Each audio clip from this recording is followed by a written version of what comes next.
Saga Storyfy présente Dania, les deux royaumes. Écrit par Olivier Hérol. Lu par Olivier Lovero. C'était le 47e jour depuis la dernière averse et le soleil régnait toujours en seul maître sur l'Azérie. Les terres assoiffées étaient les premiers témoins de la lente agonie de la flore et la récolte était la moins fructueuse de mémoire d'homme.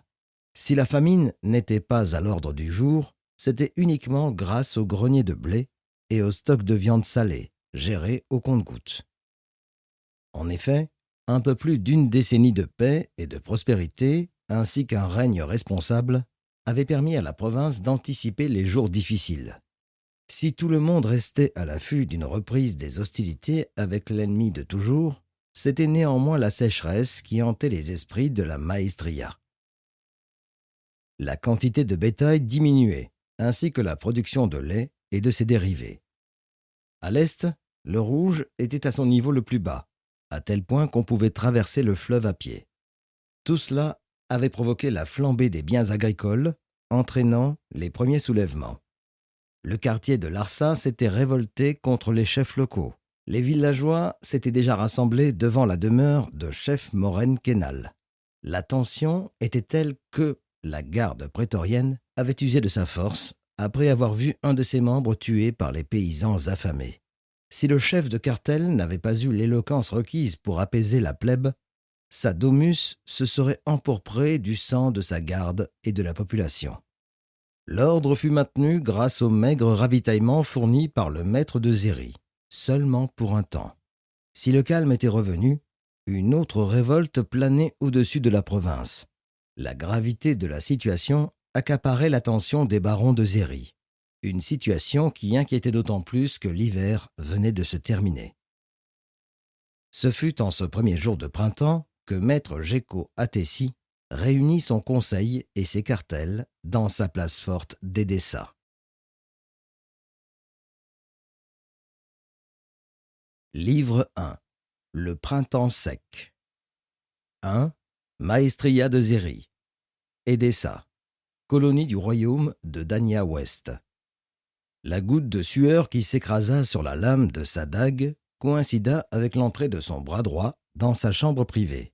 « Le conseil est au complet, maître. Vous » Maître Géco se leva d'un bond, ne laissant pas Aurel Méro finir, et traversa le couloir qui le menait vers la salle de conseil. Les hommes forts de la Maestria se redressèrent à l'arrivée de leur maître, qui leur commanda d'un geste de s'asseoir. Le premier préfet, qui le suivait depuis sa résidence privée, fut le dernier à prendre place à la droite du siège principal.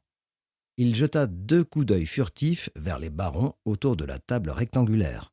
Le troisième s'arrêta sur maître Géco, qui, d'un hochement de tête subtil, lui intima d'exposer la situation. « Nos espions sont formels. Les Mèdes veulent nous donner l'estocade. Un projet de détournement du Rouge en amont est en cours. » L'information suffit à provoquer un brouhaha dans la salle. « Bien sûr, » reprit Aurel, « les cartels de l'Est seront les plus touchés, mais la migration des populations va concerner toute la Maestria. »« Ce sera le chaos s'ils détournent le fleuve, » osa Issa Khan, un des 4 chefs de cartel de la Maestria. « Comment comptent-ils procéder ?» interrogea Moren Kenal, chef du cartel Kenal. « Ils vont mobiliser des milliers de villageois pour construire un gigantesque barrage et plusieurs grands canaux. Nous n'avons pas les détails de cette entreprise, mais les sources sont fiables, » assura Aurel Méro. « Quelle est la probabilité que l'information soit sûre ?» demanda le chef de cartel Rodivigor. « 9 chances sur 10, » répondit maître Géco. « L'été arrive dans 3 lunes, et il durera autant de temps. Si le barrage est terminé avant la fin du printemps, nos territoires de l'Est seront asséchés. Nous pouvons prier pour que les dieux nous rendent la pluie, ou bien attaquer les Mèdes. »« Nous n'avons pas les hommes pour cela, maître, » répliqua le préfet de l'armée. « Je sais, sir Clément. Ils n'ont pas les forces non plus, ce qui nous laisse le temps de nous organiser. »« Maître, la population est sous tension. Les rations que vous nous avez fait parvenir ont certes calmé les paysans, mais nous ne pourrons pas gérer une deuxième révolte. »« Chef Issa a raison, » répliqua Moren Kenal, chef du second quartier frontalier avec l'Empire Mède. La situation de notre quartier est à peine plus critique que la sienne. Mais un autre soulèvement fera vaciller toute la Maestria et entraînera une cascade de désordre. Nous sommes en effet impuissants face à cette sécheresse et le détournement du fleuve nous précipitera dans le chaos, coupa le bras droit du maître. Voilà pourquoi je souhaite les attaquer, reprit maître Géco. Entrons dans leurs terres, remontons le rouge et réduisons à néant leurs projets. Mon cher cousin, risqua Oliver Attessi, préfet des lois maestrales. Comme vous le savez, nos ancêtres ont colonisé l'Azérie, il y a un peu plus d'un siècle. Les Mèdes forment un empire doublement millénaire. Ils ont l'expérience, les forces et les hommes pour anticiper ce type de contre-attaque. Je suis du même avis que le maître, intervint Moren Kenal. Si nous ne faisons rien, nous allons tout bonnement périr à petit feu. Mais nous n'avons pas les forces pour cela, bon sang, répéta Ser Clémentès. Maudits Mèdes, s'écria Issa Khan. Ils ont une opportunité de récupérer leurs terres. Les dieux leur en offrent une sur un plateau d'argent. Maître, osa enfin Adri Attessi, vous devriez parler au roi pour lui requérir de nous venir en aide. Maître Géco craignait que l'un d'entre eux ne demande la sollicitation du monarque. En effet, la maestria de Zéry avait été rattachée au royaume de Danya Ouest quand ce dernier l'avait prise aux Mèdes, un peu plus d'un siècle auparavant. Les Daniens et les Zériens ne partageaient ni les mêmes dieux, ni la même langue, ni la même culture. Ils avaient tous deux été conquis par les Mèdes par le passé, si bien que la seule haine de l'Empire les ralliait à la même cause. Quand l'illustre Marvel Ier, le premier roi de Danya Ouest, avait chassé les Mèdes de son territoire en l'an 1, il les avait poursuivis jusqu'en Zéry, au sud du détroit. De là, les Ouest-Daniens avaient obtenu l'allégeance des barons de chefs locaux zériens pour faire front commun contre l'ennemi. Une allégeance arrachée au prix de certains accords comme la liberté de culte, le maintien des écoles zériennes et la protection contre les Mèdes en cas d'agression. Depuis ce premier jour, quand les Mèdes avaient été chassés de Zéry, 105 ans auparavant, l'Empire n'avait jamais perdu de vue son ancienne colonie. Par 2 fois, il avait tenté de la reprendre. Par 2 fois, il avait échoué face aux rois daniens qui avaient envoyé leurs forces en Zéry. Les barons daniens qui gouvernaient en Zéry voulaient prévenir une potentielle 3e attaque mède, et ils étaient presque tous d'accord pour demander l'aide du roi de Danya Ouest. Cependant, le détroit de Zéry, qui sépare la maestria du royaume, rendait difficile la levée d'une armée, même si ce n'était pas pour cette raison que maître Géco y était réticent. Maître Géco Attessi avait congédié son conseil depuis une demi-heure, et son regard n'avait toujours pas quitté l'horizon. Le son des vagues, qui s'écrasaient sur les rochers de son palais, l'avait souvent inspiré. Pas ce jour-là, pourtant, où l'étoile du jour était à son zénith. Il se tenait courbé sur le rebord de son balcon. Le soleil tapait son visage fermé. Il faut dire que les barons ne l'avaient pas éclairé. Bien au contraire, les doutes s'étaient mués en certitude, et il savait que sa maestria était en grand danger. L'idée d'être le premier Attessi à perdre la Zéry le hantait. Cette vision apocalyptique le poussait même à renoncer à son ego et à souffrir de demander de l'aide. Il attendait le retour de son premier préfet pour discuter de ses futurs plans. L'envie soudaine le prit de savourer du bon vin de sa province pour soulager son esprit. Il ordonna à son valet de lui rapporter un tonneau de vin d'Elami pour partager ses bienfaits avec son invité. Lorsque le premier préfet entra dans la pièce, Géco était installé sur son siège, la plume à la main, noircissant un parchemin de l'encre de son porte-plume. Il fit un signe à son serviteur en montrant les 2 coupes devant lui. Ce dernier les remplit, et Aurel prit place à sa droite. Géco leva son verre, et Aurel fit instinctivement de même. « Pour l'honneur !» soufflèrent les 2 hommes forts. Géco savoura le vin et reposa son verre à moitié plein tandis qu'Aurel engloutissait le sien. Lorsqu'il voulut se resservir, il vit le regard fixe de son maître rivé sur lui. « Je t'aurais bien proposé de l'absinthe, mais j'ai besoin de tout ton esprit, » enchaîna Géco fermement.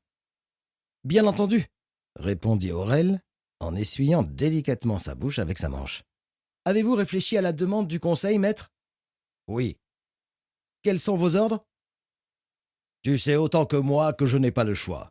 Je vais me rendre à Danya West et solliciter une audience au roi. Sa Majesté sera ravie de vous aider, cela ne fait aucun doute. Aurel se leva prestement, enthousiaste, et se dirigea vers la porte.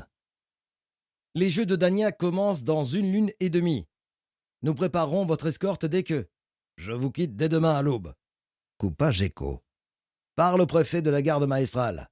Qu'il choisisse les 25 meilleurs hommes de la garde pour m'accompagner à Danya West. L'autre moitié restera à Edessa sous ton autorité. Nous partirons devant et les 4 bâtiments suivants pourront mettre les voiles une fois que les soutes seront remplies des produits les plus raffinés de notre maestria. Les fruits séchés de Larsa, les épices d'Acadie, les poteries d'Atessia ainsi que de tonneaux de vin d'Elami. N'oublie rien, ni le cuisinier, ni les magiciens du palais. Peuple nos navires de sculpteurs, de poètes et de peintres d'Edessa. Je veux épater mon père et sa cour. Il faut que mon retour au royaume soit digne du prince successeur que je suis. Le premier préfet sembla pris au dépourvu, mais il se ressaisit, comme à son habitude, en un éclair. « À votre service, maître !» Il fit 3 pas vers la porte, puis se retourna vers Géco. « Dois-je prévenir la maîtresse et les princes pour les préparations ? » Mon épouse et mes enfants restent à Edessa. Tu seras chargé de veiller sur leur bien-être et leur sécurité. Aurel Méreau inclina la tête et prit congé. Géco ordonna à son valet de le laisser également. Il reprit sa coupe de vin et, cette fois-ci, l'engloutit d'un trait. Il fit de même avec un second verre plein. Assis sur son siège, il le reposa sur la table et sortit la dague que son père lui avait offerte pour ses 16 ans. Il la saisit délicatement par la lame et fixa la poignée noire sur laquelle les lettres composant le nom de sa maestria étaient incrustées d'or. Il faisait toujours cela quand il se laissait transporter dans ses pensées. Mais ce jour-là, elles étaient confuses. Il songeait à la sécheresse et à la colère du peuple, les inquiétudes des barons, l'attaque probable des Mèdes, mais surtout, il redoutait la rencontre avec son père, le roi Igita Ier de Danya West. Il ne savait dire si c'était la gravité de la situation ou le spiritueux qui causait ses tourments. Toujours est-il que son ego lui interdisait d'avouer qu'il puisse être dépassé par les événements. Igita Ier était roi de Danya West depuis 34 ans. Il lui avait laissé le commandement de la Zérie que le premier monarque de Danya West, Marvel Ier, avait annexé un peu plus d'1 siècle plus tôt. Depuis, la tradition voulait que le prince successeur dirigeât la maestria de Zérie avant de s'asseoir sur le trône de Danya West. À l'instar de Géco et des autres princes successeurs avant lui, Igita Ier avait été le maître de Zérie pendant 6 ans. Il avait livré sa première bataille à l'âge de 16 ans, avait été nommé centurion à 18 ans et légat à 20 ans. Certains barons de la couronne chuchotaient que cette progression était liée à son statut de futur roi. Mais la vérité était celle-ci. Igita Ier était un garçon brillant, charismatique et courageux. Il avait fait ses preuves durant les combats et était monté en grade plus rapidement que n'importe qui dans l'histoire de Danya West. Le règne de son père avait commencé 1 an avant la naissance de Géco. Une naissance qui avait coïncidé avec une période de trouble. Elle avait fait vaciller le pouvoir des Atessi sur Danya West. En revanche, Igita Ier avait maté la première et seule rébellion de son vivant de façon expéditive. Les rebelles du cartel Bachman avaient fait les frais de ce soulèvement en perdant leur maestria. Il ne restait plus personne pour témoigner de la sentence du roi Igita. Depuis, son père n'avait plus connu aucune insurrection dans son royaume, mais 3 ans plus tard, il lui avait fallu sortir l'épée une seconde fois pour faire accepter son autorité au rival de l'autre côté de la frontière, le frère ennemi de Danya Est. Si chacun des 2 monarques de Danya s'était approprié la victoire, personne n'avait plus jamais contesté le trône d'Igita. L'histoire ne retient que les triomphes. Gecko aussi. Il voyait son père comme l'homme qui n'avait jamais échoué. Un contraste par rapport à son parcours. Au même âge qu'Higita, lorsqu'il fut couronné roi, Gecko ne pouvait se targuer d'aucun succès au sein des légions, tout simplement parce qu'il n'en avait pas intégré. Au lieu de cela, il avait brillé seulement grâce à sa participation à ses premiers Jeux daniens, durant lesquels il s'était démarqué dans la discipline du pugilat. Il avait fait bonne impression en remportant le premier tour face à un combattant aguerri de l'Est. Les barons de Danya West, avec son père en tête de liste, avaient été plutôt fiers de voir le digne héritier du royaume obtenir la victoire lors de ce premier affrontement, même si ce fut le seul. En revanche, 4 ans plus tard, lors des 17e Jeux, il n'avait pas bénéficié de la même bienveillance de la part des barons, bien qu'il se fût haussé jusqu'en demi-finale du tournoi de pugilat. Il avait pris part à sa seconde édition avec plus d'expérience acquise au sein des légions. Il avait dirigé, en effet, ses premières manipules, participé à ses premières batailles, et ses 4 années au front avaient transformé son corps et amélioré ses compétences physiques et mentales. Les portes de la finale s'étaient hélas fermées devant lui, malgré son statut de favori. Pourtant, le jeune prince de 17 ans, qui concourait timidement à ses premiers jeux, n'existait plus. Il était désormais plein d'assurance, une assurance que beaucoup traduisaient comme de l'arrogance et du mépris pour ses frères d'armes. Il en avait cure. Gecko estimait qu'il ne fallait montrer aucune faiblesse. Si cela passait par de l'insolence ou de la prétention, il ne se gênait pas pour en user. Cela ne l'avait pas aidé à se faire des amis au sein des nobles, si bien qu'il avait senti une pointe de satisfaction dans les yeux des barons ouestiens lorsque son échec avait retenti dans le royaume. Gecko n'avait pas été le seul à laisser les Est-Daniens remporter le titre. En effet, le frère ennemi avait totalement éclipsé le royaume de l'Ouest dans toutes les disciplines. Au pugilat donc, mais aussi à la course montée, à la course en armes, au lancer de javelot et au tatib, un art martial où les adversaires se battent à l'aide du bâton d'armes des anciens Daniens. Cette cuisante défaite avait provoqué l'ire d'Higita Ier, pas seulement contre son fils, contre tous les autres participants. Personne n'oublierait sa remontrance lors du premier conseil royal au retour des Jeux. « Pendant 4 ans, nous avons préparé notre revanche. Or, toute l'île va rire de nous 4 ans de plus. » Le titre aux Jeux daniens était pris très au sérieux par les monarques des 2 couronnes. C'était un prestige qui montrait la supériorité de l'un sur l'autre. Gecko s'en voulait terriblement d'avoir perdu. Et c'était encore le cas ce jour-là. Gecko savait, au plus profond de lui-même, que cette déconvenue des 17e Jeux daniens n'avait pas tant consterné les barons de l'Ouest. Selon lui, son malheur avait indéniablement comblé le cœur de certains envieux ou revanchards. C'était avec cette appréhension que Gecko avait quitté Danya West pour les légions de Zéry, contre la volonté de son père. En effet, celui-ci aurait voulu le garder près de lui pour le former au monde impitoyable de la politique, et il pensait qu'il était trop tôt pour que son fils rejoigne les colonies. L'opiniâtreté de Gecko avait été telle que le roi s'était résolu à le laisser partir en Zéry, non sans éprouver de la colère, suscitée par l'obstination de son héritier. Depuis lors, il ne s'était plus retiré de la Zéry, excepté pour des voyages ponctuels pour revoir sa famille à Danya West. Il avait même refusé de participer aux Jeux suivants, ce qui n'avait pas contribué à détendre la relation avec son père. Quelques années plus tard, Higita avait rappelé son frère, Bran Atessi, alors maître de Zéry, pour le nommer premier préfet royal.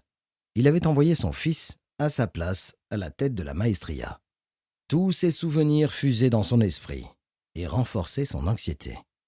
Les barons de sa maestria l'avaient forcé à demander l'aide de son père et il savait qu'il n'avait pas d'autre choix.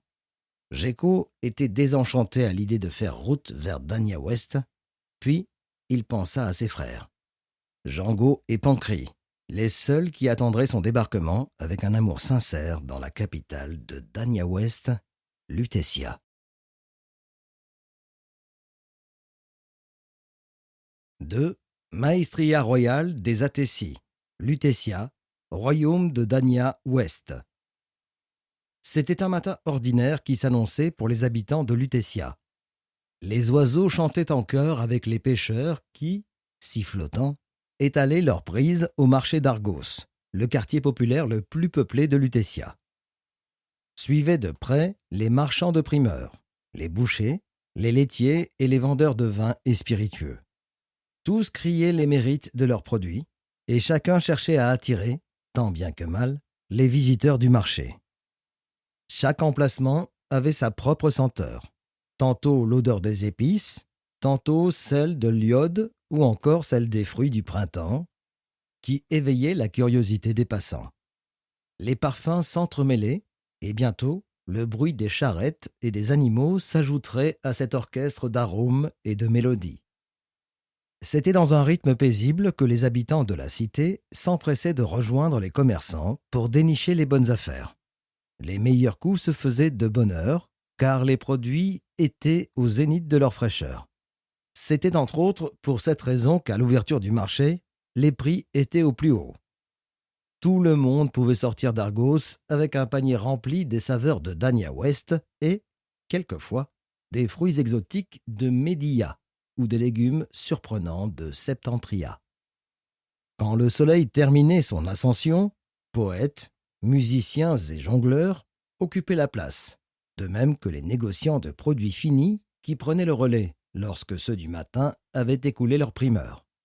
Les enfants de la capitale fourmillaient dans les rues, les uns pour s'amuser et torturer les marchands en courant entre les stands, les autres pour vendre leurs services en cirant les sandales des plus aisés. Certains ne se gênaient pas pour voler ici et là, mais cela était relativement rare grâce au cartel Russo qui assurait la sécurité de Lutetia.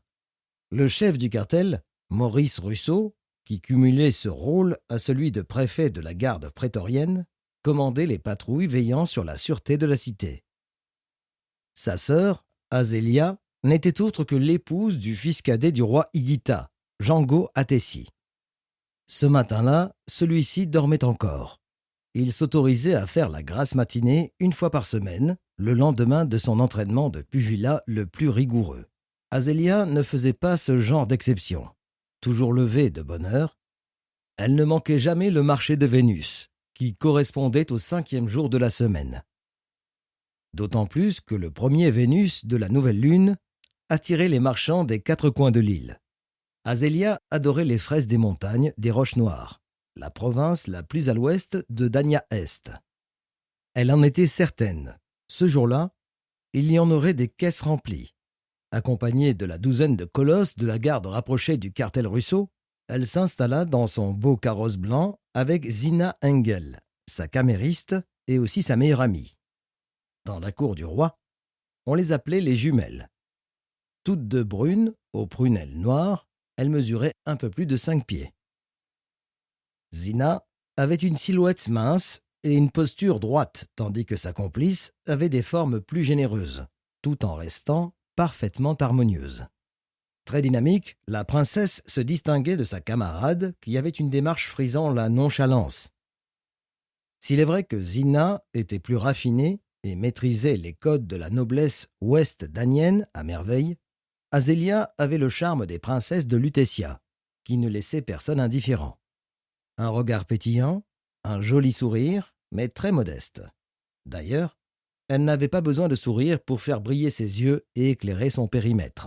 Ses cheveux longs lui descendaient jusqu'à la taille et étaient brossés à la perfection. Zina l'imitait toujours dans ses choix de coiffure. En même temps, elle partageait la même coiffeuse, comme nombre de jouvencelles de Lutetia. La différence notable entre elles était leur âge. Azélia portait sur ses épaules 3 ans de plus que les 18 ans de son binôme, encore demoiselle, mais préparant ses fiançailles avec le prince Thomas Atessi, le neveu du roi. Vénus était le jour de sortie pour les 2 femmes. Argos était l'unique quartier où elles s'autorisaient une escapade. L'homme fort du quartier, Maurice Russo, mettait les bouchées doubles pour la sécurité le jour du marché afin de faire bonne figure auprès du roi, mais pas seulement. Il savait que sa petite sœur était de sortie. Cette dernière était comme un poisson dans l'eau. Elle arpentait les stands des primeurs et pointait du doigt tous les fruits que son valet s'empressait de déposer dans le panier. Il fallait plusieurs mains pour tout porter. Elle s'arrêtait toujours chez le pâtissier Groen pour grignoter les spécialités de la région, dont les fameuses galettes de la province des Grandes Forêts. Comme à son habitude, Zina entra dans un monologue où elle narrait les exploits de Thomas Atessi, son futur fiancé. Celui-ci s'apprêtait à lui demander sa main. Zina ne cachait pas son enthousiasme. Perdue dans ses songes, Azélia entendait les mots de son amie sans les intégrer et elle était complètement déconnectée des paroles de sa camarade lorsqu'un parfum singulier la flatta. Elle tourna la tête sur sa droite, aperçut une boutique de porcelaine et comprit tout de suite que l'odeur ne venait pas de là. Elle regarda à gauche et vit un stand dansant avec des capsules de liquide coloré. Se trouvait, derrière le comptoir, un vieil homme élégant à la peau mate, portant une grosse moustache blanche pointue et un turban sur la tête. Quand le marchand croisa le regard de la jeune princesse, il s'empressa de lui présenter ses parfums. Azélia demanda quelle était cette odeur si douce et si particulière. « C'est du musc, princesse, mais je dispose d'autres arômes, d'autres horizons. »« Qu'est-ce que le musc ?» répondit-elle du tac au tac. « C'est une substance sacrée extraite du chevrotin. »« Un chevrotin ?» s'exclama-t-elle. « Mais qu'est-ce donc ?»« C'est le petit animal que vous voyez là, » montra le vieux commerçant avec sa canne. « Oh, il est magnifique !» La princesse s'agenouilla pour le caresser. « Il ressemble à un chevreuil ?» ajouta Zina. « Il y ressemble en effet, » répliqua le marchand. « Mais le chevrotin est sacré. » Azélia leva la tête vers le vendeur d'encens, puis se redressa. « Vous extrayez cette substance de ce chevreuil ?» s'exclama-t-elle. « Le tuez-vous ?»« C'est bien cela, » confirma-t-il d'un ton neutre. « Mais pas pour le parfum, pour sa chair. Je subviens aux besoins d'une grande famille, princesse. » Azélia le fixa comme pour déceler un mensonge. Le vieil homme s'inclina, mais ne sourcilla pas. « D'ailleurs, si je peux me permettre, » osa-t-il en relevant les yeux, « je ne vends que 2 capsules de musc. Étant donné sa rareté, j'ai allumé celui-ci quand je vous ai vu arriver. L'arôme de vos encens ne me séduit pas, marchand. Vos procédés encore moins. »« Je comprends, princesse, mais si vous m'autorisez à insister, je ne tue pas l'animal pour extraire le musc, mais pour nourrir ma famille. » Il s'arrêta un court moment avant de continuer. « Au-delà de cela, le parfum provoque des effets sacrés sur les hommes. » Il sentit qu'il retenait enfin l'attention de la maîtresse Azélia. « Il procure une force au-delà des espérances. »« Et pourquoi croyez-vous que cela intéresserait les 2 femmes qui se tiennent devant vous ?» lui répondit Azélia avec un air dédaigneux. « En rien, si vous ne voulez pas d'enfant mâle. » Azélia le fixa en plissant les yeux. « Il vous faudra trouver mieux comme argument de vente, marchand. » Elle tourna les talons et reprit sa marche dans les allées du marché d'Argos. Zina resta quelques instants de plus, droite comme une poutre, à examiner tantôt le commerçant, tantôt les parfums, puis imita sa compagne. Les dieux avaient accordé à Azélia et au maître Django 3 enfants magnifiques, toutes des filles. Si le père en était comblé, il n'aurait pas refusé l'avènement d'un garçon. La maîtresse, elle, n'avait pas montré autant de joie à la naissance de la 3e que pour les 2 premières. En effet, elle souhaitait mettre un point final à son rôle premier de princesse royale, à savoir assurer une descendance mâle. Tout cela obligeait Azélia à supporter une 4e grossesse. D'ailleurs, ce projet était d'actualité. Mais Django n'osait pas prendre le risque de laisser son épouse enfanter une 4e fois. Le triste sort de sa mère, décédée en mettant au monde le benjamin de la fratrie, hantait son esprit. Mais même s'il n'avait jamais proféré la moindre remontrance à ce sujet, Azélia le savait mieux que quiconque. La naissance d'un garçon le rendrait heureux et le rassurerait. La maîtresse avait des oreilles dans tout le palais. Elle connaissait aussi l'inquiétude du roi qui n'avait qu'un seul petit-fils, Louis Atessi, l'unique héritier mâle de Géco. Néanmoins, La princesse Azélia n'était pas du genre à se laisser tenter par la magie ou par la sorcellerie. Elle accepterait la volonté des dieux et attendrait la venue du garçon tant espéré de la plus naturelle des façons. L'épisode du parfum lui ôta toute envie de continuer sa promenade hebdomadaire. Elle ordonna à ses hommes de la reconduire au palais de Lutétien, et il en fut ainsi. Azélia retourna dans la suite maestrale et s'assit à sa table, où le déjeuner était déjà prêt. Elle s'y installa en compagnie de ses 3 filles, Ariane, Justine et Éléonore, qui avaient respectivement 4 ans, 3 ans et 1 an et demi. La nourrice donnait le souper à la plus petite, tandis que les 2 autres se débrouillaient, peu ou prou seules. À la vue de leur mère, elles crièrent de joie, et Azélia prit Éléonore dans ses bras. Leurs yeux brillèrent encore plus quand la princesse sortit les fraises des roches noires achetées un peu plus tôt au marché d'Argos. Au même moment, elle sentit dans son cou un baiser. Elle se retourna et embrassa son homme, puis tira la chaise à sa droite et invita Jango à s'asseoir. Mais ce dernier refusa poliment.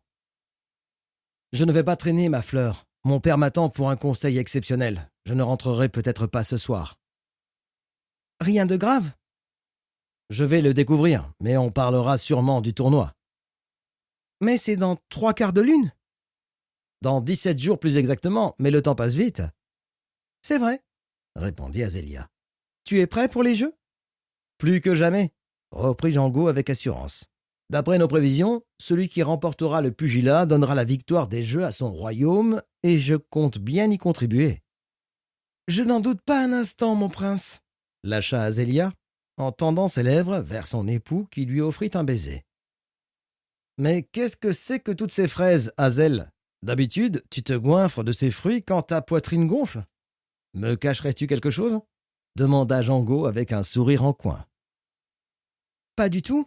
Cela te ferait-il plaisir ? » ?»« Pas plus que tu ne m'en donnes aujourd'hui, ma chère épouse. » Jango vit dans le regard d'Azélia une pointe d'amertume. « Qu'y a-t-il, ma petite fleur ? » ?»« Rien, » répondit Azélia, en forçant son sourire. « Je te connais comme mon cœur. Quelque chose te tracasse. » Azélia baissa les yeux en lui caressant la main. Jango comprit son tourment. « Ma douce femme, tu te mets plus de pression qu'il n'en est nécessaire. Tu m'as accordé les 3 plus belles princesses du monde. Je serais fou de t'en demander davantage. Et je serais ingrate de ne pas te donner un enfant mâle. » Jango s'installa finalement à côté de son épouse. « Je n'ai pas besoin de fils, ma petite fleur. Géko est le prince successeur et son futur règne est assuré. Je te dirais même que je ne désire pas de fils. D'ailleurs, toi non plus. »« Que veux-tu dire ? » ?»« Si un jour tu mets au monde un garçon, une autre femme, plus jeune et plus belle que toi, lui volera son cœur, et tu n'auras que tes yeux pour pleurer, » ironisa Jango. « Presque tous les descendants de Marvel Ier ont eu au moins un fils, sauf toi, et c'est par ma faute. »« Cela fait de moi un homme unique, » répondit Jango avec tendresse. « Qui est Marvel Ier ? » questionna Ariane, l'aînée du couple princier. « C'est l'arrière-grand-père de ton grand-père, ma fille, » répliqua Jango. « C'est le premier roi de Dania West. »« Il a quel âge ? » demanda innocemment Justine, la cadette du prince. Jango se mit à rire grassement. « Mais t'es bête ou quoi ? » s'exclama la grande sœur. « Il est mort depuis longtemps. » Cet échange arracha un sourire à Azélia. « Azélia, » reprit calmement Jango, « ôte toutes ces questions de ton esprit, ma chère. Si ma prochaine graine féconde un fils, je serai heureux, mais je le serai tout autant si c'est une 4e fille.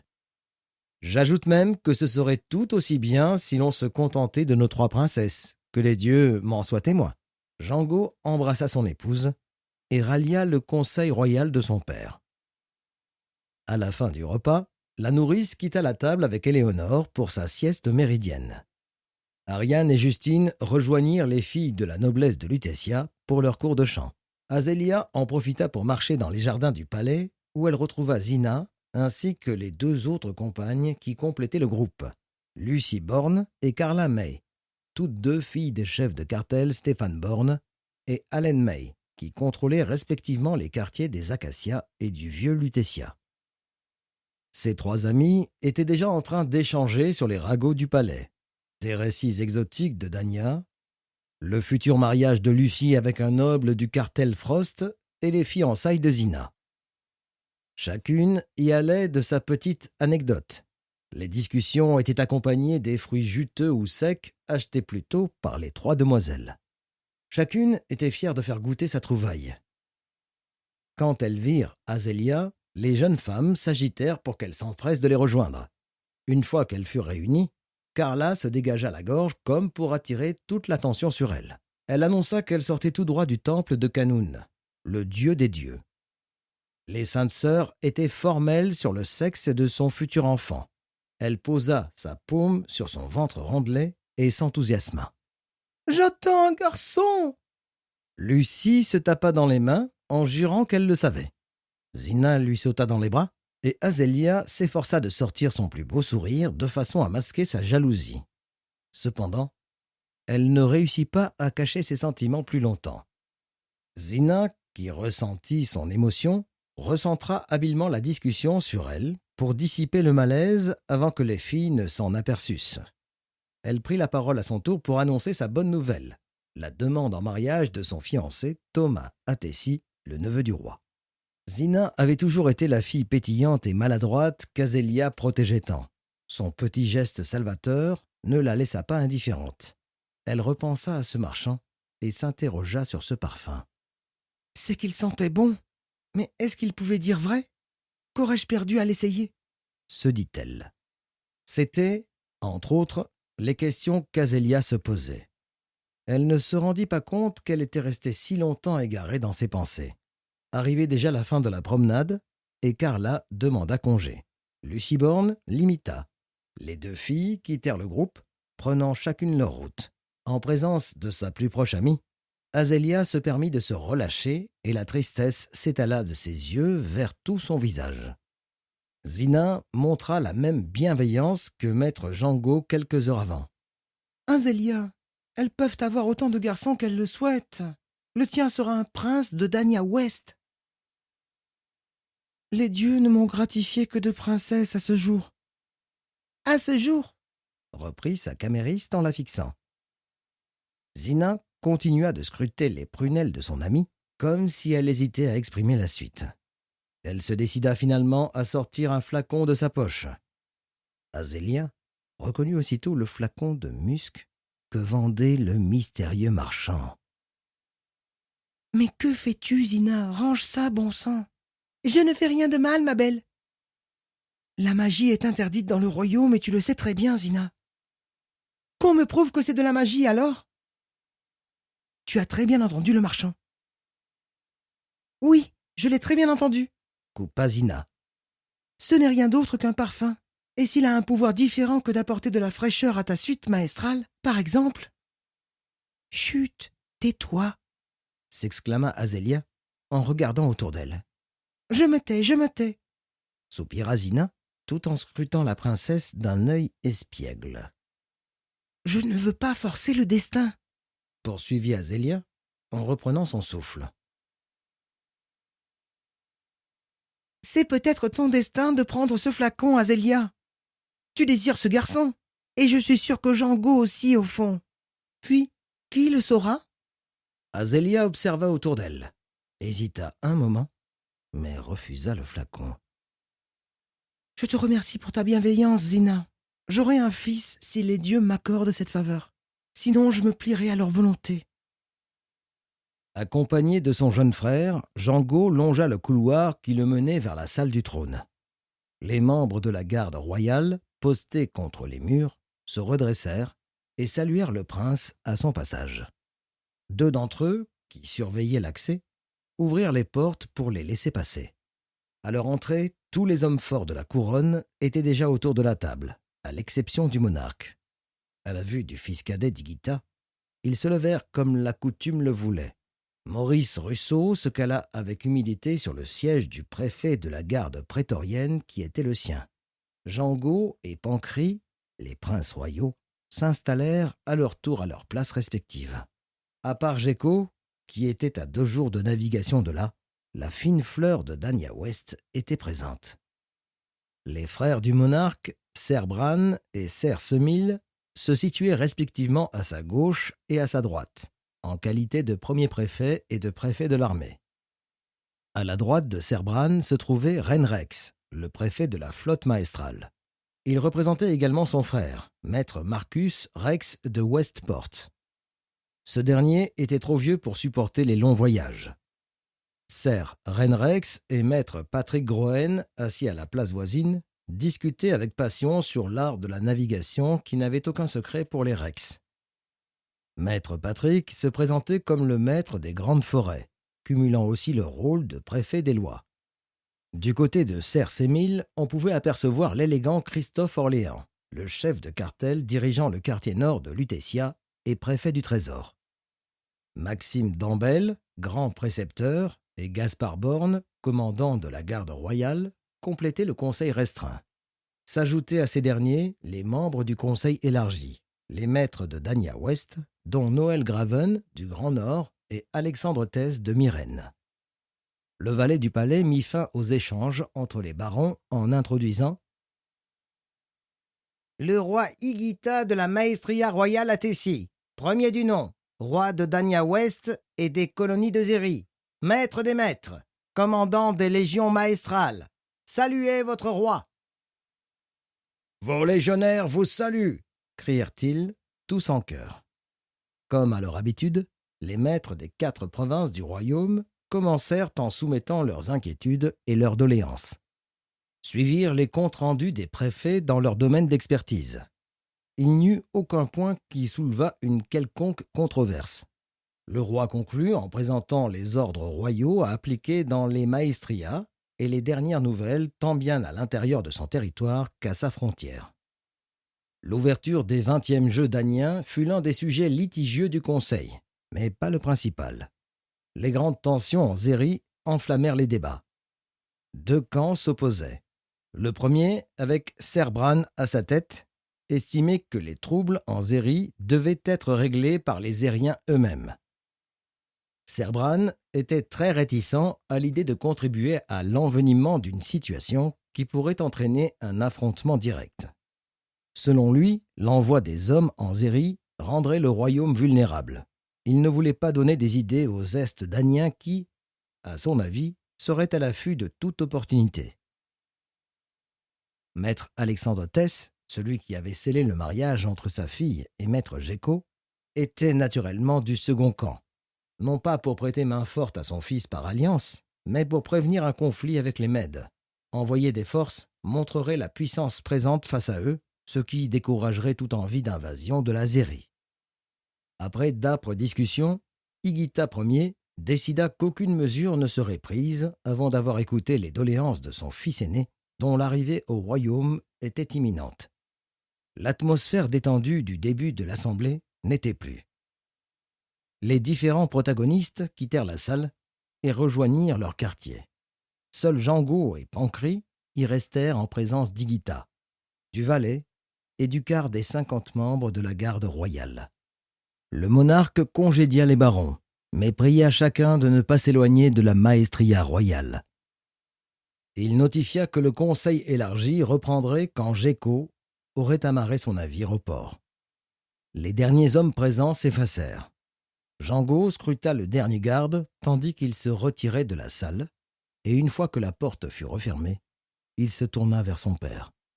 « Que savez-vous de plus sur ce qui se passe en Zéry, père ?» « Rien de plus que ce que j'ai dit au conseil. »« Je suis sûr que vous avez d'autres informations à partager » tenta Pancry. « Croyez-moi, je n'ai rien de concret. Les coursiers du royaume ne sont pas aussi rapides quand il s'agit de passer par les mers. »« Puis-je voir le message de Géco » répliqua Jango. Igita sortit le parchemin de la poche de sa veste et le lança sur la table en direction de Jango, qui le déroula et le lut. « C'est tout ?» Pancry empoigna le parchemin de sa main pour le lire à son tour, puis reprit. « Quand Géco débarque-t-il ?»« Dans 3 jours au plus tard. On en saura plus. Les Mèdes ne m'inquiètent pas. Je pense surtout à vous. Êtes-vous prêts pour les jeux ? Ne commencez pas avec cela, par pitié, marmonna Jango. Comment ça ? Ça fait 20 ans que les Crécy nous humilient aux jeux d'Agnin. Bien sûr que je commence avec ça.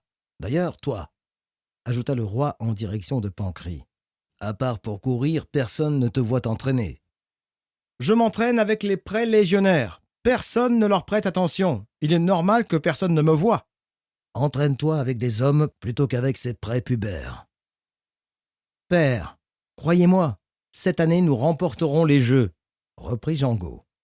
Higuita se redressa sur son siège. J'espère bien, Jango. Comment se porte Azélia ? Jango s'attendait à cette question. Elle se porte merveilleusement bien, père. Tant mieux. Nous ne désirons que son bien. Higuita hésita et sembla chercher ses mots. Mais Jango l'aida dans sa besogne. Je me concentre sur les jeux. Je souhaite vous offrir le titre. Le reste m'importe peu pour l'instant. Je suis content que tu prennes les jeux au sérieux, mais j'aurais aimé que tu fasses de même pour assurer une descendance mâle. Justement, soyons sérieux, mon père. Que voulez-vous que je réponde à cela ?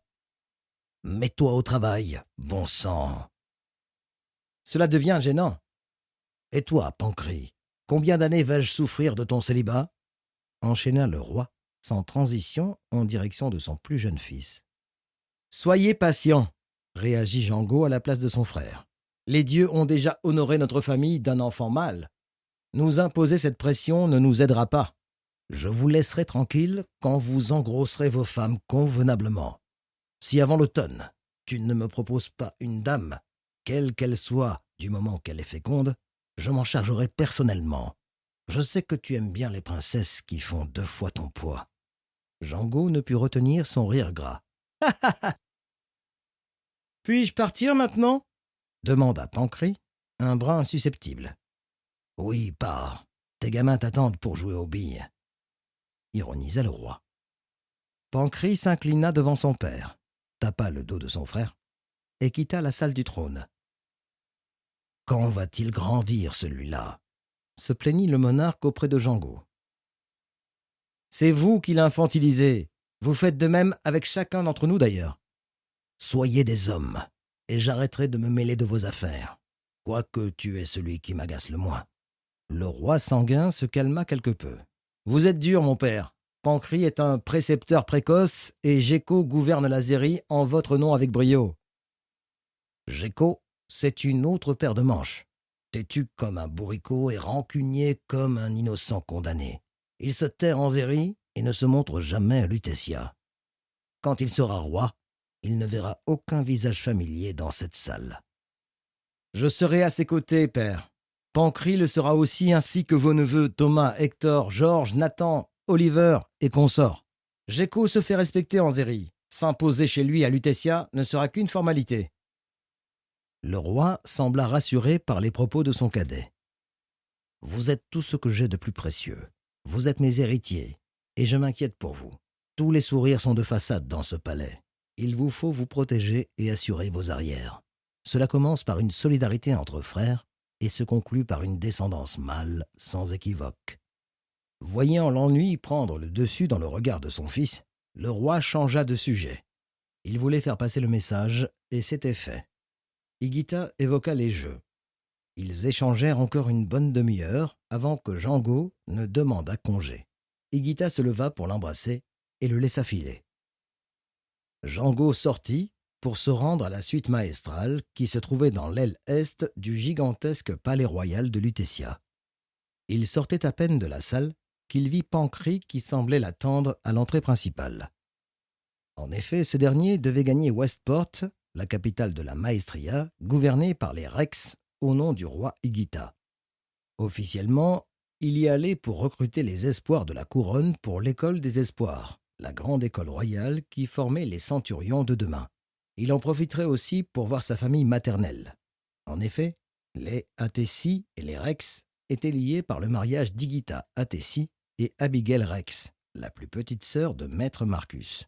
Pancry, qui n'avait jamais connu sa mère, trouvait du réconfort dans la famille de cette dernière.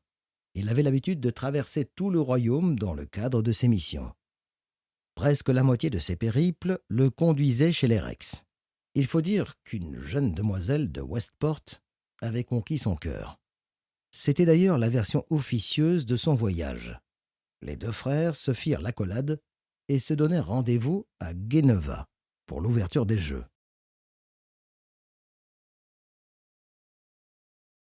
3. Maestria de Zéry, Edessa, colonie du royaume de Dania West.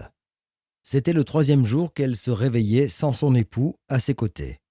Quand il ne passait pas la nuit dans son lit, Lina le retrouvait dans la cour d'entraînement ou dans la salle de conseil. Mais ce jour-là, elle aurait beau chercher dans toute la Maestria, elle ne le trouverait pas. En vraie Ouest-Danienne, elle s'était toujours sentie étrangère dans ces terres d'outre-mer. Lorsque son épouse s'absentait, ce sentiment était plus fort encore. Elle savait qu'il était destiné, avant même qu'elle ne le rencontre, à des responsabilités qui dépasseraient le cadre familial. Pourtant, elle lui avait reproché plus d'une fois ses multiples absences. Mais Lina était la mère de 3 filles et d'un fils de la lignée des rois de Dania West. Elle se devait de tenir son rôle et de se montrer forte en l'absence de son homme, Jeko Atessi. Elle était de la Maestria d'Étès, qui gouvernait Myrène pour le compte du roi Igita. Elle y avait passé toute sa vie de jeune demoiselle et était une des 10 Amazones de maîtresse Tess, sa mère. Son rêve était d'intégrer la brigade d'Amazones de la reine, s'il y en avait eu une, mais comme chacun le savait, le roi Igita ne s'était jamais remarié après la mort de son épouse. Son mariage avec Jeko l'avait éloigné encore davantage de ses ambitions, mais elle s'était toujours dit que quand elle serait reine, elle serait la chef amazone de sa propre brigade. Jeko n'aimait pas que son épouse s'entraînât aux arts martiaux, mais il n'avait jamais eu le pouvoir de l'en empêcher. Aucune des 4 grossesses ne lui avait fermé les portes du gymnase non plus. Si elle en avait eu le droit, elle aurait participé aux Jeux d'Ania, mais les dieux étaient formels. Les hommes doivent souffrir durant les Jeux pour divertir les dieux et les dames. Elle avait beaucoup de projets en tête pour révolutionner les Jeux quand le jour viendrait. En attendant, elle était l'instigatrice du tournoi zérien où les femmes pouvaient participer à la discipline du tatib. Même si le succès n'était pas encore au rendez-vous, la maîtresse Lina y croyait dur comme fer. En effet, les demoiselles de Zéry ne se précipitaient pas en nombre pour se mesurer les unes contre les autres lors des tournois locaux. En revanche, personne ne lui enlèverait l'honneur d'être à l'initiative de ce projet plein d'espoir pour les dames. Outre son amour pour les arts martiaux, Lina manquait rarement la prière de Lunès, premier jour de la semaine chez les Daniens, en l'honneur des 3 dieux, mais on ne pouvait pas la qualifier de très pieuse. Elle connaissait l'épopée des dieux sur le bout des doigts, mais elle était beaucoup plus friande d'astronomie et d'histoire. D'ailleurs, tous les soirs, elle s'occupait personnellement de l'éducation de ses 4 enfants. Ce soir-là ne fit pas exception. « Je ne commencerai pas tant que tu ne seras pas sous ta couverture, Athéna. »« Allez, Athéna !» cria son grand frère. « Frère Louis, vite, vite, on t'attend. C'est bon, maman. » La plus petite, n'ayant que 2 ans, elle était déjà couchée dans la chambre avec la nourrice. Les 3 autres étaient toutes oui. « Ce soir, je vais vous parler de Marvel le Conquérant. »« C'est une histoire vraie ?» l'interrogea Athéna. « Ben oui, » répliqua Louis. « C'est l'histoire de mon grand-père. »« L'arrière-grand-père de ton grand-père, » corrigea Lina. « Le premier roi de Dania West. »« Il n'y avait pas de roi avant ?» demanda Louis. « Non. Il n'y avait pas de royaume. Il n'y avait que des chefs de cartel. Des milliers de chefs de cartel qui gouvernaient chacun une petite parcelle de territoire. Tous se faisaient la guerre, » continua la maîtresse. Quand plusieurs chefs de cartel se réunissaient autour d'un seul, ils formaient une maestria avec un maître comme le chef des chefs. Mais peu de maestrias ont tenu sur la durée. Si Dania avait été unie, elle aurait été puissante. Or, elle ne l'était pas. Dès lors que les maîtres décidèrent de l'attaquer, ils ne firent qu'une bouchée des cartels de nos ancêtres. « C'était quand, maman ?» il y a 200 ans, ma chérie. Et c'est arrière-grand-père qui les a expulsés de Dania? demanda le prince Louis, tout excité. Oui, mon fils, mais pas tout de suite. Les Daniens ont attendu presque un siècle avant de se révolter. Marvel Attessi avait réuni autour de lui tous les cartels de l'Ouest, pendant que Henri Crécy avait fait de même avec ceux de l'Est. C'est ensemble qu'ils ont chassé les Mèdes de Dania. Et maintenant, les Mèdes veulent se venger, n'est-ce pas, maman? Lina sembla surprise par les mots de son aîné. Non, mon Louis, les Mèdes ne sont plus jamais revenus à Dania. Pas à Dania, mais en Zérie. Mais je n'ai pas peur, maman. Papa et moi, nous te protégerons. Qui t'a dit ça, mon fils? Personne. J'ai seulement entendu la garde de mon père parler des Mèdes qui veulent nous attaquer.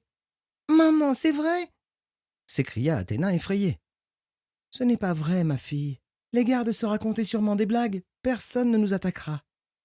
Et après? Demanda Louis. Et après? Répéta la maîtresse un peu prise de court. Et après, qu'est-ce qu'ils ont fait, Marvel et Henri? Interrogea Louis, qui s'était déjà reconcentré sur les histoires de sa mère. La suite sera pour un autre soir, mon chéri, lui répondit-elle. Mais je ne suis pas fatiguée, lâcha le prince du haut de ses 10 ans. Je sais, mon fils, mais même les plus grands doivent se reposer. La maîtresse jeta un regard doux vers son fils et Athéna. Christine s'était endormie et les embrassa avec affection. Elle s'éclipsa de la chambre de ses enfants sur la pointe des pieds et fila à la salle de conseil, où ses Amazones l'attendaient. Les membres de la brigade d'Amazones de la maîtresse étaient les seuls en qui Lina avait une totale confiance. Comme la coutume le voulait, elles étaient 10, toutes issues des cartels des maestria ouestiennes. Lina avait occupé la place de la première Amazone, chef des 9 autres jusqu'à la naissance de son fils. Son bras droit, Clarabelle, avait repris la bague bleue de chef à l'arrivée au monde de Louis. Elle suivait Lina comme son ombre, et c'est uniquement avec elle que la maîtresse se sentait en parfaite sécurité. Ces guerrières avaient montré à maintes reprises leur fiabilité pour la protection de Lina et des 4 enfants, si bien que Géco n'imposait pas à son épouse des gardes aériens. Clarabelle était la fille aînée du chef de cartel Bariben, lui-même suzerain de maître Alexandre Thès de Myrène. Auparavant, elle était membre de la brigade d'Amazone de maîtresse Annie-Marie Thès, la mère de Lina. Quand Lina avait épousé le prince successeur de Dania West, sa mère avait ordonné à Clara d'accompagner sa fille en tant qu'Amazone jusqu'en Zérie. Bien que Clara ne se fût pas montrée emballée à l'idée de quitter Dania West pour les terres des Zériens aux étranges coutumes, elle s'était vite fait son trou dans la nouvelle maestria. Son adaptation avait même été plus rapide que celle de la maîtresse, qui peinait toujours à se faire une place à Edessa. Cela dit, Clara était sa camarade de tous les jours, et celle qui rendait son éternel séjour en Zérie plus agréable. Ensemble, Lina et Clara avaient recruté les 9 autres membres qui complétaient la brigade d'Amazone. Des Amazones à l'image de leur chef, droite, fiable et courageuse. Dès son entrée dans la salle de conseil, Lina les congédia toutes, à l'exception de Clarabelle. Elle s'apprêtait à participer au second conseil saisonnier de Zérie, qui avait lieu 4 fois dans l'année. Celui-ci se différenciait du conseil exceptionnel qu'avait demandé Maître Géco dans l'urgence, pour discuter de la canicule et du projet secret des Mèdes. Celui du printemps serait plus formel, mais tout aussi intense. Lina se rendait à chacun d'eux, en particulier aux conseils élargis comme ceux de l'équinoxe. Pourtant, elle ne prenait jamais part au débat. En l'absence de Maître Géco, elle comptait faire une exception à cette règle officieuse. Si elle se montrait pleine d'assurance devant Clara, la boule qui roulait de part et d'autre de son estomac lui rappelait l'importance de l'événement. Elle savait qu'elle serait en terrain hostile, avec les phallocrates ouest-daniens et les autochtones de Zérie, mais ce serait l'occasion de prouver à quel point elle était capable de se mêler à la puissance des hommes. En effet, il était sûr que personne n'était assez fiable, honnête et digne de confiance pour gérer les affaires d'une poudrière telle que la Zérie. Elle se devait de seconder son mari durant son absence. La nuit fut courte pour l'homme fort de la maestria par intérim. Il n'aurait pas pu dormir tant la préparation du conseil était importante. Aurel Méraud serait chargé de présider au nom de son maître Géco. En face de lui, il aurait des chefs en colère, inquiets, taquins, espiègles, mais opportunistes surtout. Il devrait les affronter avec force et justesse, malgré un nom moins prestigieux que ceux des grands chefs de Zéry et des barons de Dania Ouest détachés dans la Maestria. Cependant, le nom importait peu pour Géco. C'était plutôt les compétences qui prévalaient. Si Aurel avait gagné sa confiance, c'était grâce à son savoir-faire et son savoir-être. Il entendait bien en user pour diriger ce conseil. Toutefois, ce n'était pas ce qui l'effrayait le plus. Lina voudrait montrer ses crocs et imposer sa voix comme celle qui comptait le plus en l'absence du maître. Aurel n'avait jamais senti une once d'amitié de la part de l'épouse de celui qu'il respectait tant. Il n'avait pourtant jamais rien fait qui expliquerait sa méfiance envers lui. Mais rien n'y faisait. Elle ne le portait pas dans son cœur. Elle était de nature suspicieuse, avec tous les noms daniens. Mais le regard qu'elle jetait sur Aurel était des plus durs et des plus froids. Cela faisait un petit moment qu'il ne tentait plus de gagner ses faveurs. Leur relation ne dépassait jamais les sujets de la Maestria. Il s'en contentait dorénavant. Aurel était venu au monde dans le quartier de Larsa, dans le sud-est de la Zéry. Son village était accolé au désert de Larsa et la population était très souvent la première touchée durant les escarmouches mèdes. Larsa était également le premier rempart de la Zéry, si bien que les habitants étaient toujours en alerte. Ils avaient la réputation d'être durs et guerriers, du fait de leur proximité avec Médilla, fréquemment en confrontation avec ses soldats. Les Larsiens cultivaient une haine viscérale à l'égard des Mèdes. C'est du reste lors de la troisième guerre médique que Géco avait remarqué Aurel. Même si cette guerre n'avait été qu'une bataille d'un après-midi consécutif à une crise politique de 2 ans, le premier préfet avait eu le temps de se distinguer. En effet, les Mèdes étaient tombés dans le piège tendu par Aurel Méraud, permettant aux légions royales de décimer les 3/4 de leur armée engagée à Larsa. Il avait alors expérimenté les combinaisons or et marron clair qui rendaient les légionnaires invisibles dans le désert de Larsa. Ce jour-là, les Mèdes se firent massacrer par des fantômes. Quand Géco avait pris officiellement le titre de maître, qui lui était promis à la fin de cette guerre, il l'avait nommé préfet de la garde prétorienne. Son ascension avait été fulgurante, jusqu'à obtenir le sceptre de premier préfet de Zéry. Cette progression dans la hiérarchie de la Maestria avait engendré naturellement jalousie, envie et mépris. À l'inverse, il avait réussi, par la même malice qui lui avait permis de décimer les Mèdes, à avoir ses partisans dans le palais, mais surtout parmi le peuple. La plèbe voyait en lui un homme puissant qui leur ressemblait, ce qui avait grandement joué dans la pérennité de la province, en particulier en temps de guerre et de crise. La nomination au poste de premier préfet d'Aurel Méraud était peut-être le meilleur coup de Géco pour stabiliser le royaume, comme le chuchotaient les Ouest-Daniens de la Maestria. Mais Aurel pensait tout autrement. Il considérait plutôt là une preuve de reconnaissance de son maître. Aurel Méraud fut le premier arrivé dans la salle de conseil. Clémentès et Adri Atessi étaient déjà prêts à entrer pour prendre place quand il demanda à son valet d'ouvrir les portes pour accueillir les barons. Le premier dirigeait les 5 légions de la Maestria et le second était le préfet de la flotte maestrale. Comme son nom semblait l'indiquer, le premier était un parent de maîtresse Lina et le fils cadet de maître Alexandre Thès. Si Adri portait le patronyme de la famille royale, il n'était pas un descendant direct du roi Marvel Ier, mais du frère de ce dernier, Marvin Atessi. Celui-ci avait combattu à ses côtés jusqu'en Zéry. La lignée du frère de Marvel Ier s'était alors installée là pour toujours.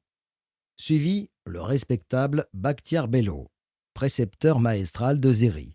Du haut de ses 66 ans, il était le doyen du conseil de Géco. Il maîtrisait parfaitement le danien, le mède, le zérien, le salicien, le tchadien, mais aussi les langues antiques, telles que le pergamien ou le danien ancien.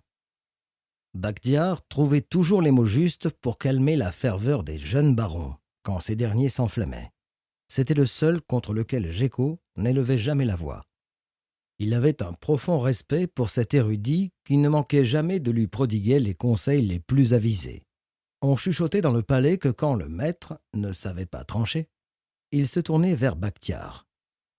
Oliver Attessi, un autre érudit, pénétra à son tour dans la salle. Au contraire d'Adri, lui faisait bien partie de la famille de Gecko. Il était le fils de Bran Attessi, le frère du roi. C'était Gecko qui avait insisté pour qu'Oliver devienne son préfet des lois maestrales. Oliver avait étudié toutes les lois maestrales des provinces de Danya West. Gecko avait besoin d'un homme qui puisse créer des lois en Zéri en conformité avec les coutumes locales et la loi royale. Il tenait son cousin en grande estime, si bien qu'il avait fait le nécessaire pour qu'il accepte le poste. Eden Khan suivait de près, le plus froid du conseil. Un individu apparemment sans sentiment. Il ne souriait jamais, ne s'énervait jamais et ne se faisait jamais prier. Il suffisait de lui ordonner une seule fois pour qu'il applique aussitôt. C'étaient les qualités primordiales pour commander la préfecture de la garde prétorienne et veiller à la sécurité de la cité. Le dernier préfet à entrer dans la salle fut Moren Kenal, préfet du trésor maestral. À l'instar d'Adri Attessi, Moren était à la fois préfet et chef de son cartel. Issa Khan, chef du cartel Khan, et Rodi Vigor, chef du cartel Vigor, complétèrent le conseil. Juste avant la fermeture de la porte du conseil, Lina fit son apparition et s'installa à la place qui lui était dédiée. Elle fut saluée comme il se devait. En l'absence de maître Gecko, les chefs de cartel Khan et Kenal tentèrent à nouveau leur chance pour entraîner toute la Maestria dans un affrontement éclair contre les Mèdes. Ni les Vigor, ni la branche cadette des Attessi n'étaient pour. Les membres du conseil étaient encore moins emballés par cette idée. Pourtant, les belliqueux chefs de cartel, sûrs de leur force, mirent une pression insoutenable sur Aurel Mero pour que ce dernier approuve le plan d'attaque. Chef Issa Khan les alerta sur le fait qu'une révolte secourait dangereusement la Maestria s'ils restaient passifs. Le premier préfet ne céda pas, malgré le timide support des autres protagonistes. Lina intervint, à la surprise générale, en assurant que le peuple ne ferait rien. « Je suis de l'avis de maîtresse Lina », s'essaya Aurel. « Et… » « Il ne fera rien, car nous continuerons d'approvisionner les régions les plus exposées en attendant le retour de notre maître. Je suis sûr que les bonnes nouvelles l'accompagneront. » reprit Lina, sans daigner laisser répondre Aurel Mero. « Avec tout le respect que je vous dois, maîtresse, maître Géraud ne reviendra pas avant le milieu du printemps, » enchaîna chef Issa. « Nous nous devons d'adopter des décisions responsables en son absence. »« Et c'est à quoi sert ce conseil ?» répondit chef Moren, en jetant un regard cordial à Issa, avec lequel il partageait l'idée d'agir contre les Mèdes.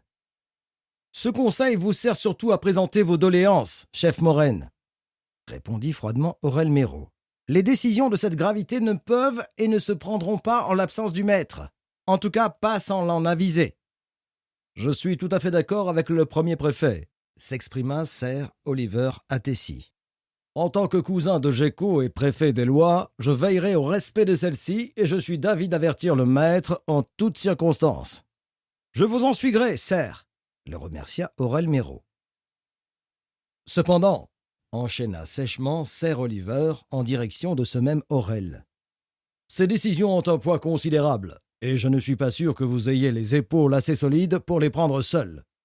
Je n'ai pas la prétention de les prendre seul, mais rappelons qu'en l'absence du maître, les lois maestrales m'autorisent à statuer en son nom, à moins que quelque chose ne m'échappe, et le cas échéant, je vous saurai gré de m'en aviser. » « Non, comme à l'accoutumée, rien ne vous échappe, Ser Aurel, » lui réagit Bakhtiar Bello. « Il vous incombe de prendre toute décision au nom du maître. »« Je vous remercie, précepteur Bakhtiar, » répondit Aurel, « mais n'ayez crainte, je prendrai soin de faire des choix qui obtiendront l'unanimité. »« Nous voilà rassurés, » s'extasia Lina. « Nous avons compris que vous ne vouliez pas attaquer les Mèdes. Cela tombe bien, moi non plus. Mais nous n'avons pas compris ce que vous vouliez faire en lieu et place. » Nous allons continuer le ravitaillement des quartiers est de la Maestria. Aurel lâcha un regard de travers à la maîtresse qui, comme à son habitude, le mettait en difficulté devant le conseil, sans raison particulière. « Soyez précis, je vous prie, » insista la maîtresse. Comme nous le faisons depuis 2 douzaines de jours, nous allons déployer notre flotte pour acheminer du blé, du lait et du bétail, ainsi que des centaines de tonneaux d'eau pour alimenter nos puits. Souhaitez-vous plus de détails, maîtresse? Je peux vous expliquer comment nous allons construire nos puits, si cela vous intéresse, ironisa Aurel Méraud. Cela ira, merci. Je désire surtout savoir si nos réserves nous permettent ce déploiement extraordinaire. Clairement non, répondit Sir Oliver.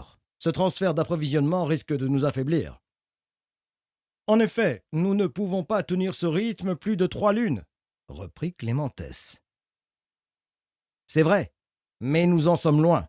Maître Géco reviendra avec les bonnes nouvelles que nous attendons tous. Entre-temps, nous prierons les dieux pour qu'ils nous accordent la pluie, assura Aurel Méraud. Les échanges étaient tendus. Il était facile de deviner les différents partis et stratégies de chacun. Il y avait les cartels des quartiers frontaliers avec les Mèdes qui insistaient pour déclencher la guerre, et ceux de l'Ouest qui prônaient la patience. La maîtresse voulait s'affirmer parmi ces hommes, quitte à fragiliser le premier préfet qui, pourtant, était le bras droit de son époux. Ce n'était pas le sien. Ils échangèrent encore un bon moment sur le comportement mystérieux des Mèdes et sur la sécheresse. Aurel donna son accord pour certaines demandes et en refusa d'autres. Il se sortit de ce bourbier en y laissant quelques plumes. Il ne fléchit sur rien, mais ne montra pas la fermeté que les hommes de pouvoir se doivent d'avoir. Cela viendrait avec le temps, se disait-il. Cependant, il était dans l'ensemble satisfait de sa première gestion du conseil élargi. Alors que la réunion touchait lentement à sa fin, Lina mit un autre sujet sur la table. La Maestria se réjouit d'être composée d'hommes forts et féaux comme vous tous. Mais la famille royale n'a pas la chance de vous connaître intimement. Je souhaite organiser des festivités, ici à Edessa, en présence de vos épouses et de vos enfants. Maîtresse, c'est une idée merveilleuse. Mais n'est-il pas plus judicieux d'attendre la fin de la sécheresse et du conflit pour cela? Demanda le chef de cartel Issa Khan. Au contraire. Cela videra vos provinces arides de ceux qui l'exploitent le plus, à savoir les nobles de Zéry. Nous vous garantissons le confort de notre fleuve qui coule à flot ainsi que de notre magnifique palais. Les seigneurs s'observèrent. Lina fixa avec insistance son frère, Sir Clémentès, qui s'écria. « J'approuve cette excellente idée, mes chers. De plus, il est important qu'en temps de crise, nous soyons tous proches les uns des autres. Si nous devions agir ou réagir, notre proximité ne serait que bénéfique. » Chef Issa, ce serait l'occasion rêvée de présenter votre fille à mon fils, le futur maître et par extension le futur roi. Elle réussit à arracher un sourire au baron du quartier d'Acadie. « Maîtresse, je serais ravi de faire venir ma fille, moi aussi, » enchaîna chef Rodi Vigor. « Je ne suis pas sûr que baisser notre garde dans nos quartiers serait opportun, » soupira Aurel. « Sir Aurel, bien que je lui concède une force de guerrier, ce n'est pas ma femme qui protège nos frontières, » plaisanta Issa Khan, visiblement enthousiaste à l'idée de rapatrier provisoirement son foyer auprès de la famille royale. Le conseil s'esclaffa. « En effet, Sir Aurel, je n'invite pas les légionnaires de la Maestria, seulement les chefs de cartel et leurs familles. Quelques gardes suffiront pour les escorter jusqu'ici. De surcroît, vous pouvez très bien détacher des membres de la garde maestrale pour les loyaux sujets de mon époux, n'est-ce pas ?» Aurel n'avait pas le temps de tergiverser. Il avait les regards de la Zéry sur lui. Ils attendaient tous la même réponse.